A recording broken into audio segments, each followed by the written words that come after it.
नमस्कार, आप देख रहे हैं वीके न्यूज और मैं युधिष्ठिर उपाध्याय। जहां एक तरफ नागरिकता कानून को लेकर देश के कई शहरों में विरोध प्रदर्शन हो रहा है, तो वहीं दूसरी तरफ घुसपैठियों की शामत आई हुई है। घुसपैठियों के मन में नागरिकता कानून और एनआरसी का डर इतना बैठ गया है कि वो रातों रात बॉर्डर पार करके अपने देश में वापसी कर रहे हैं। यहाँ तक कि अब तक लगभग हजारों घुसपैठिए भारत को छोड़कर अपने वतन का रुख कर चुके हैं। इसी बीच कर्नाटक से एक बड़ी खबर सामने आई है। खबर है कि कर्नाटक सरकार ने अवैध रूप से रह रहे बांग्लादेशियों पर एक बड़ा एक्शन ले लिया है, जिसने घुसपैठियों को और ज्यादा भयभीत कर दिया है। दरअसल कर्नाटक के बेंगलुरु में करियम्मन अग्रगार क्षेत्र में अवैध रूप से रह रहे बांग्लादेशियों के कच्चे घरों को उठा दिया गया है।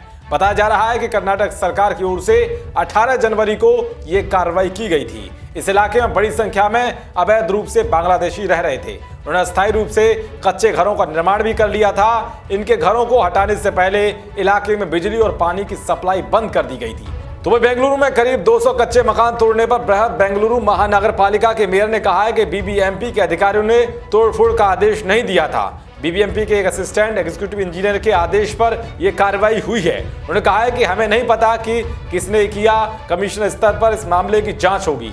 वहीं इन कच्चे घरों में रहने वाले मोहम्मद जहांगीर हुसैन ने बताया है कि मैं त्रिपुरा का रहने वाला हूं। यह घरों को ढाए जाने से पहले हमें नोटिस नहीं दिया गया था। हम बांग्लादेशी नहीं हैं। हालांकि बात दिक्कत है कि कोई चोर चोरी करने के बाद ये कबूल नहीं करता कि मैंने ही चोरी की है। ऐसे ही कोई घुसपैठिया भी ये नहीं कबूल करता कि वो घुसपैठिया है। अब जांच प्रशासन को करनी है कि ये घुसपैठिए हैं या नहीं। तो वही हाल ही में नेशनल क्राइम ब्यूरो रिकॉर्ड यानी कि एनसीआरबी की ओर से जारी किए गए ताजा आंकड़ों के मुताबिक गैर कानूनी तरीके से बांग्लादेश जाने वालों की संख्या में 50% का इजाफा हुआ है।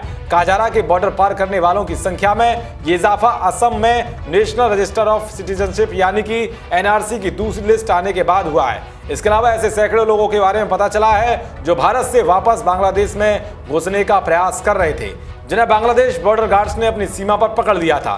तो बांग्लादेश के विदेश मंत्री AK अब्दुल मेमन ने कुछ दिन पहले ही भारत से अनुरोध किया था कि अगर उसके पास अवैध रूप से रह रहे बांग्लादेशी नागरिकों की सूची है तो उसे मुहैया कराए और वो उन्हें लौटने की मंजूरी देगा। मोमेन ने यह भी कहा था कि बांग्लादेश भारत के संबंध सामान्य और काफी अच्छे हैं और इन पर कोई असर नहीं पड़ेगा। खैर कुछ भी हो, मगर एनआरसी और नागरिकता कानून को लेकर घुसपैठियों के होश जरूर उड़े हुए हैं, जिसके चलते वो रातों रात अपने वतन की वापसी करने में जुटे हुए हैं। देश और दुनिया की तमाम खबरों को पाने के लिए देखते रहिए वीके न्यूज। शुक्रिया।